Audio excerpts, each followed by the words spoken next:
और जब इच्छाएं समाप्त होती तो प्रेम तभी बढ़ता है भगवान से। और जब प्रेम भगवान से बढ़ जाता तो बड़ा सुंदर एक भाव है कि प्रेम जब अनंत हो गया तो रोम रोम संत हो गया। जब अनंत हो गया रोम रोम संत हो गया। प्यारे जब अनंत हो गया रोम रोम संत हो गया। जब अनंत हो गया रोम रोम संत हो गया। रोम रोम संत हो गया रोम रोम संत हो गया। प्रेम जब अनंत हो गया रोम रोम संत हो गया। जब अनंत हो गया रोम रोम संत हो गया। भगवान से जब प्रेम बढ़ता है तो इच्छाएं समाप्त हो जाती हैं। इच्छा तभी तक है जब तक भगवान की कृपा नहीं। तो भगवान की कृपा के विषय में भी कथा हुई कि भगवान की कृपा कैसे माने, कि भगवान की कृपा कब आई जीवन में, हम कैसे समझें कि भगवान की कृपा कब हमारे जीवन में हुई। तो उसके लिए भागवत में एक प्रसंग है, श्री सुखदेव जी का प्रसंग है। राजा परीक्षित के संवाद में चर्चा हुई है कि कैसे माने कि हमारे जीवन में अब भगवान की कृपा हो गई। तो श्री सुखदेव जी महाराज कहते हैं भागवत में कि जब आपके मन में दूसरों के प्रति सहानुभूति और भगवान के प्रति लगाव बन जाए। भगवान आसक्ति तो कहीं ना कहीं मनुष्य की रहती ही है। जिस समय भगवान से आसक्ति बढ़ जाए तो उसी का दूसरा पर्याय है भक्ति।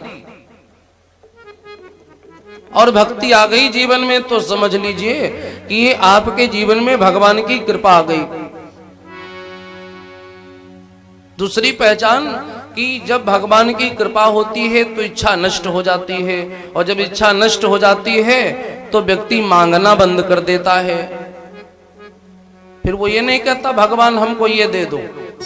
जिस दिन मांगना छूट जाए समझ लो उसी दिन भगवान की कृपा हो गई।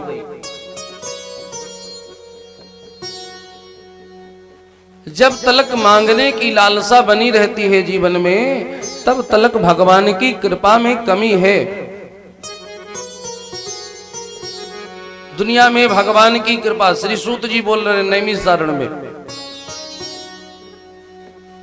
कि भगवान की कृपा प्राप्त हो जाए तो कुछ भी अन्य चीजें शेष बचती ही नहीं मनुष्य की इच्छा में, इच्छा ही समाप्त। एक बात और है जो हम चाहते हैं कि आप लोग समझ लें। श्री सुखदेव जी महाराज ने भी इस प्रसंग को सुनाया और सूत जी ने वहीं से सुन करके आकर नैमिषारण्य में सुनाया।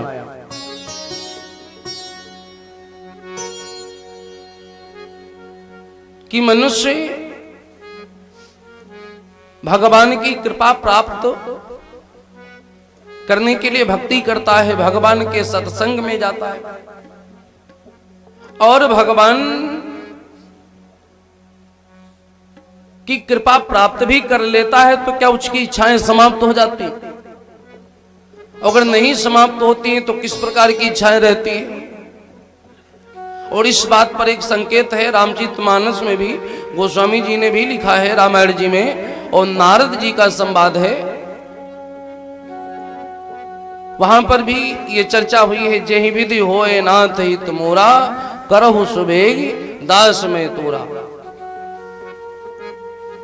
रामचरितमानस में तो केवल ये चौपाई वर्णन की गई है, शिव पुराण में इसका बहुत बड़ा व्याख्यान है।